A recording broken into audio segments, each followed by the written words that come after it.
accountable. Now, all thanks to Baumia, you can't even get an erection without the Ghana card.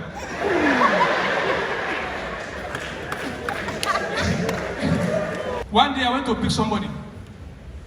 I started the trip.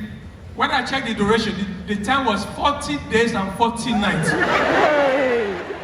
You think I don't know where I'm going? Take me to America, and you are brought to Germany.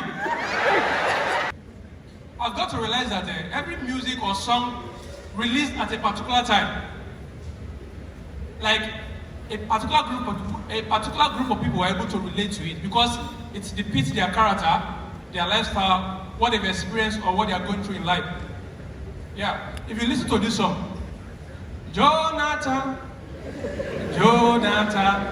I be you want me thunder fire you, Jonathan. That song officially became the national anthem for all the ladies who just get broken up for Ghana during that time. And when they are singing the song, they replace that Jonathan with their boyfriend's name.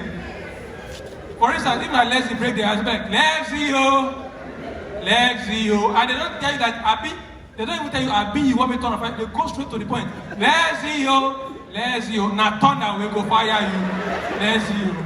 Even this song, adulthood na scam, you get, you know this song, I sing them. Adulthood na scam, you can get them for your mind. The gas to us 247. Did you get that song? As if you don't show. Never got every money. If you don't get now, you sabi. Adulthood na scam. Even last week, after they come, I hear a group of Jehovah's Witnesses, they sing Burna Boy song. Kill me, kilometer. I don't know. I say, yes, that's true, I stand for your shoe.